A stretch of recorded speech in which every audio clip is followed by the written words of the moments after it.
Okay guys, this is the final review for the QL-MZD723. This head unit features a 7-inch touchscreen monitor with GPS, Bluetooth, iPod integration, USB plugs, 6-disc virtual CD changer. It does so many things that's kind of unbelievable, all in a package that looks factory. The touchscreen does have a glare to it during the day that you can kind of see. But it hasn't been bad enough where I can see it. I do have a tint strip, but I don't think that's enough to help it. So the navigation on this unit is really great. It hasn't failed me yet to get me where I need to go, but it was kind of difficult to find a location one time when it was on a conjoined highway, which is really just depends on how the radio interprets the language.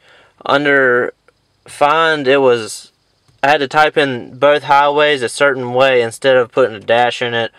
It's just all about getting used to the GPS feature. Every different GPS is going to be like that. The Bluetooth has really blown my mind. I was used to the stock steering wheel controls, like with the Bluetooth. It's somewhere, I believe it's in the glove box right there or something with the Bluetooth, and it had a 2-second pause in it or so. I really thought that's how Bluetooth worked. Somebody told me they use Bluetooth, and I was like, man, why do you even mess with it? Because when you hit the next song, you gotta wait to figure out what it is. This unit's really proved me wrong. See, it's on Bluetooth now. It's really proved me wrong in the world of Bluetooth at how great the sound quality is and how fast it works. I can change the song on my iPhone, and it instantly changes. Also, with the calling, you get the buttons up here to answer, and then I have my microphone right here. If you can see that, it's right there, so I get a clear speech right to it. The stock Mazda radio, the volume, the microphone, I don't even know where that's at. Most of the time you'll see them somewhere right in this area, but Mazda doesn't even locate it really, so there's honestly no clue even where their microphone is. The iPod controls could use a little bit of working on the little white plug. It's a little bit difficult, and it's different than what I'm used to. I think that's the biggest thing is change. You have to get used to this radio compared to what you've worked with before. Before, I was used to the auxiliary cable, so the whole time I was just clicking on my iPhone to change the songs. I would like a feature like that just because that's what I'm used to. But after a while, I don't think it's going to be such an issue for me using the iPod setup on the radio. The picture-in-picture function right here, when it comes up, the picture-in-picture function, that's just really icing on the cake. It's something that doesn't really need to be here, but when it's here, it's so nice. If you like multitasking, you know, listen to the radio and GPSing, you just can't get it better than this. Overall, you can't really beat this head unit. You keep your stock steering wheel controls with no extra adapters. It has a perfect stock look. That's one thing I wanted to mention is how nice the look was. If I can focus in here. It matches up. I did nick it a little bit, but to have something match that well, I don't believe a double-din radio with an adapter, because this is basically the size of a double-din radio, the screen, but you'd have to have a dash kit. It's called a dash kit, but I like to call them adapters.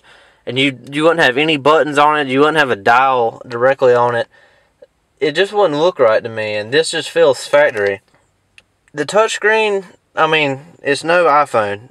So you can't expect for it to be super touchy or have a glass feel to it or anything like that.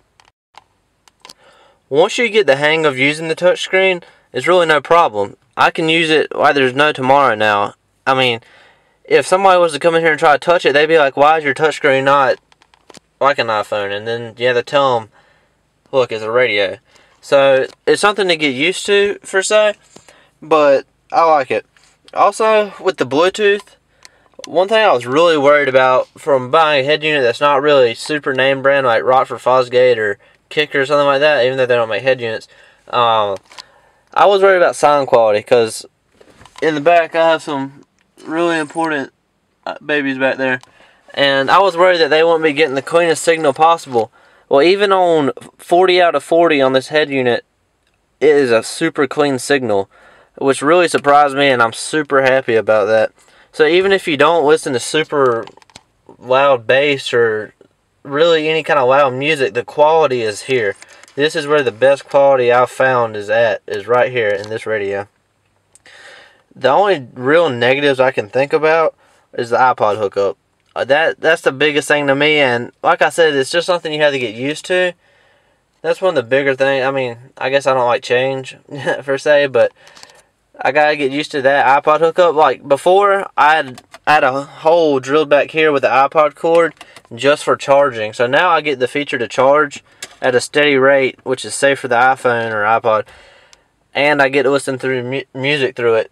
Now I'm not sure if you can watch video through the iPod cord, which would be pretty cool, but my phone's completely full of music, so I don't have any videos. And then the last negative is the screen glare. Like, the camera's like waist level right now, and you get a little bit of glare. So when you're sitting in the driver's seat, this would be about my perspective, and the sun is kind of down, but the screen looks good from here. Even the passengers can see the screen just fine. That's one thing I really like, is the movie feature for passengers, because when you're driving, you're set on the road. You're just set to focus, and the passengers sitting there, and if you don't want to talk to them, they can listen to a movie, or watch a movie really, or whatever else they want to, mess with the navigation. This head unit really lets you, it's not just for the driver, it's more for everybody now. Before, you just had the radio and a little bit of Bluetooth that wasn't that good.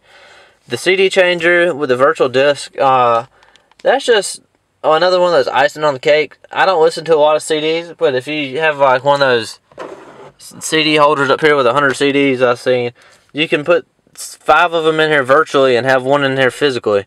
That's an awesome feature for people like that, because then you don't have to deal with broken disc or lost disc. You leave your good things at the house. So guys, this head unit, really, for the price, you can't beat it. You get everything you get in a double din with all these buttons and the factory look. That's what sold me. That's what I so much like about it. So say you spent $400 on a double din radio, you gotta buy a $30 dash kit. How much is the controls for the radio? I think it's probably another $60 for that or so. And then you don't even get the option to have automatic reverse cameras. Like, I can just go right to reverse, and it pops up right here. Well, if my car's on, my car's on. So when the car's on, it'll do that. There's really not much more than you can say about this unit. It's super good. That's pretty much all I can tell all my friends is go to this website, Auto DVD GPS, check them out. It does take some time for them to email you back. From the East Coast, it's a 12-hour time difference. So when you're going to bed, they're waking up pretty much, for say. So you got to deal with customer support, and I've emailed them numerous times. Trust me, I know them pretty well, and they get back to me within a day, because that's when they wake up, is then they email me. So check them out. Tell them I sent you your way, and good luck with your unit if you get one. If you got any questions, just comment and subscribe, everything. Like it, share it. That's it.